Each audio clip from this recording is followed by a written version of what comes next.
So the next guy who's going to give a talk needs a lot of introduction. That's me, and I'm going to talk about pancreastatin and plasma 5-HIA. We have the first slide, please. Plasma 5-HIA and pancreastatin have been uniquely developed by the ISI GI Council, which is Dr. Odoricio, Dr. Vinnig, Dr. Go, myself, and Greg Mamakumian, and the ISI team. A special thank you needs to go out to Dr. Maria Teliz. If you notice in the new book, Maria is the lady who the book is dedicated to. And it's through 2 intensive years of hard work that Maria developed the plasma 5-HIAA assay. Well, why do we test biomarkers? Well, we test biomarkers to try to find a net. People walk into the office, they say, I have this group of symptoms, or my doctor found this tumor and I don't have any symptoms. Well, the question is, A, do you have elevated biomarkers that we can use? And can we use those to help confirm that your tumor is a neuroendocrine tumor? Can we use these biomarkers after surgery to say, my biomarker was elevated and now it's normalized, and over time it stays normal or it starts to go back up, and that tells us that we're going to have a recurrence. And oftentimes biomarkers predict recurrence a year before any radiograph or scan can find anything. And then clearly I think the place where biomarkers have the biggest role is in the long-term serial determination of how you're doing. If your biomarkers stay down, that tells you one thing. If your biomarkers start to rise, that tells you something else. Remember Woldering's chant. Low normal is normal, medium normal is normal, and high normal is normal. So if you go from low normal to high normal, don't call me, because you're normal, okay? When you become abnormal and you progressively go up, please call me, drop a dime on me. Or I guess now it's probably 25 cents. Anyhow, what are the basic blood tests and urine tests that we use to diagnose or follow NETs? Well, in carcinoids, if you read the Novartis literature, if you read most literature from Europe, if you read a lot of literature from the United States, the answer is CHROMOGRANIN A is the best screening test in the United States. That data is about as old as Methuselah, okay? Okay, just quick. How many people in this room use proton pump inhibitors? Okay, all those people have positive CHROMOGRANIN A's, whether or not they have a tumor, okay? And so that makes it as a screening test pretty relatively worthless. Anyhow, 5-HIA can be done now in urine or plasma. Substance P is occasionally used in foregut tumors, especially bronchial tumors, and occasionally in rectal tumors, and are a part of that neurokinin kind of family. And then GASTRIN, as Dr. Mitros said, is commonly used as a marker for gastric carcinoids. Well, how do we validate that one company is equal to the other company? And Dr. Ardell talked about it. The group at ISI sent 50 or 60 sets of blood tests to Belfast, Northern Ireland, and so they had an assay in California and an assay in Ireland. Dr. Ardell took 60 or 70 of her samples and sent them to California. So we had 2 sets of samples, one going from California to Belfast, one going from Belfast to California, and showed that those assays showed the same thing.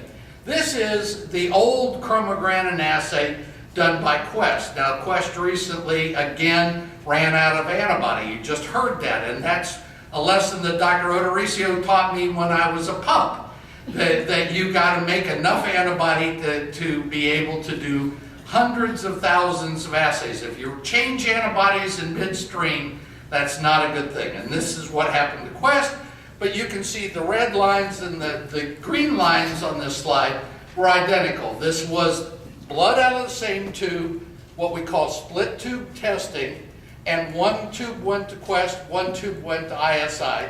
And now we know we can use those lab values interchangeably. Again, pancreastatin is the more sensitive of the test. Notice the bottom two lines are chromogranin and 5-HIAA. They remain stable while this patient's pancreastatin goes up. We operate on him, it goes down, and then over time it progressively goes back up, and after about a year of it going back up, we find another recurrence. Not all lab assays are the same, and this really is important. You heard Dr. Ardell talk about the immense sensitivity of a radioimmunoassay. I don't know if the subtlety, she was possibly a little too subtle for my taste, in the fact that she's so sensitive in the assay that she developed for neurokinin, is she could identify one raindrop out of a thunderstorm. I mean, think about it. I mean, one raindrop out of Isaac, which, trust me, I never want to see again. Anyhow, the other kinds of things that are done are a lot cheaper, they're a lot easier, and they're called ELISA assay. The trouble is they're not nearly as sensitive. And then you have things like gas chromatography, mass spectroscopy, and HPLC that may be equally sensitive or even maybe more sensitive, but oftentimes are very laborious and incredibly expensive, making them not commercially viable. Well, not all assays are the same, so you have to do split tube testing. And so what you do is you take literally a tube of blood, you divide it into multiple tubes of blood, and then you send it to various laboratories, and they tell you whether or not all of the laboratories' values are the same. And the things can be either identical, they can be parallel, or they can be dissimilar. The trick here is you have to use real patient samples. Here's an example of an experiment done by Dr. Odoricio, Brent Howe, and the group at the peptide laboratory at Ohio State, and the group at ISI. As you can see, every value, high, low, or in the middle, is parallel to one another. They're not the same, but they're parallel. If you take the Ohio State value divided by 5, you'll get the ISI value. So equal data, equal validity, equal accuracy, just parallel numbers. And that's what Dr. Ardell was telling you, is the ISI and the Belfast Northern Ireland neurokinin assays give you different numbers, but they're parallel numbers. And that is what she showed us. Well, the trouble with chromogranin is, as I implied, everybody in the room takes proton pump inhibitors. Nobody reads the little warning at the bottom of the TV screen that says, don't take proton pump inhibitors for longer than 12 weeks. Anybody in the room ever taken proton pump inhibitors for more than 12 weeks? It's everybody. Everybody who's taken them takes them for more than 12 weeks. The GI guys have just totally forgot the warning that kept them off of the market for years, because they developed, when they tested PPIs in rats, they all developed gastric carcinoids. So anyhow, we set out thinking as a clinical observation that when we saw people who had elevated chromogranins, that half of them had normal PPIs and the other half had elevated pancreastatins, and the other half had elevated pancreastatins. So the question is if you took people who came in with their spouse who had a carcinoid, and you said to the spouse who was a normal person, do you take proton pump inhibitors? Yes. Oh, have you taken them for a long time? Yes. Oh, would you give us a tube of blood? Sign this consent. Thank you very much. And so that's how we collected these people. And this study was done by Dr. Danny Rains, who's going to give a talk later in the meeting. And the idea is that PPIs elevate chromogranin and gastrin, but they don't elevate pancreastatin. And this is a little thing that says, basically, look at the top line, that pancreastatins are normal if you use PPIs, but your chromogranin and your gastrins are up. If you look through, that is a thing that will help sort out whether you have tumor elevations or not. And this is your gastrin. As you can see, people on PPIs had elevated gastrin. The light gray shaded area is the normal gastrin, and the black are the people who didn't take PPIs. You look at now chromogranin A, again, the hatched lines are people who take PPIs. The black lines are people who are normals. So again, we can say for sure that if you take PPIs, your gastrin and your chromogranin are going to go up. But look what happens with pancreastatin. Pancreastatin, the gray shading is normal, and you can see out of all those people, there's one person who had a pancreastatin that's elevated. And we're working that patient up currently based purely on this to find out whether they have an unsuspected neuroendocrine tumor. So here's the question of the day. Let's see it. Now, there's one. He likes being in the jug. We ain't going to ask what you're doing in the bathroom with that jug. We're not going to talk about that. Anyhow, nobody likes peeing in the jug. I mean, let's face it. The other thing is nobody likes spending a half a day to get the jug, taking it to work with them to keep it refrigerated, doing the diet, and then taking another half a day to get the jug back to the lab. So the question is, could we develop a simple blood test that you could put in the same tube with your neurokinin, pancreastatin, and chromogranin and get accurate 5-HIAA values? Moreover, could we avoid the diet stuff and just make it a simple overnight fast? Why did we do this? Well, I think people who have convenience in a marker are more likely to do the marker. The 5-HIAs that we currently do, peeing in a jug, are inconvenient, and they cost money, and most of all, people are embarrassed hauling around a jug of urine, even if it's to church on Sunday. Okay, so better compliance with markers means that we get better data, we save more lives. And the goal was for Dr. Talese, and believe me, Maria worked day and night, weekends, for months on end, to develop a methodology to do 5-HIAA in the blood. This was not a chip shot. This was not buy a kit from some internet company and know the answer overnight. And so what we did is we drew values and we looked in 3 groups of patients. All our nets, P nets, bronchial nets, rectal nets, everybody, then a group with midgut nets, and then the final group, midgut nets, with liver metastasis.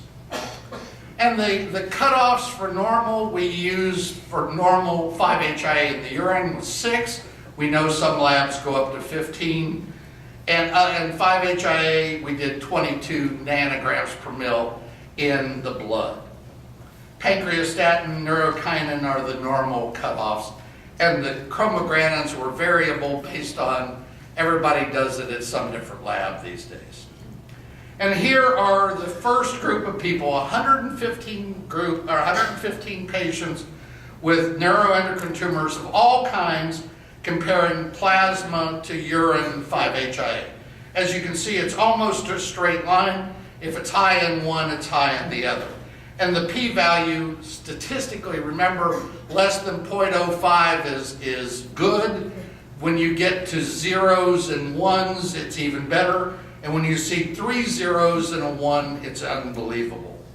So this is 115 all-comers, now 72 people where it is just small bowel primaries, all-comers, liver mets, no liver mets, etc. And again, highly statistically significant.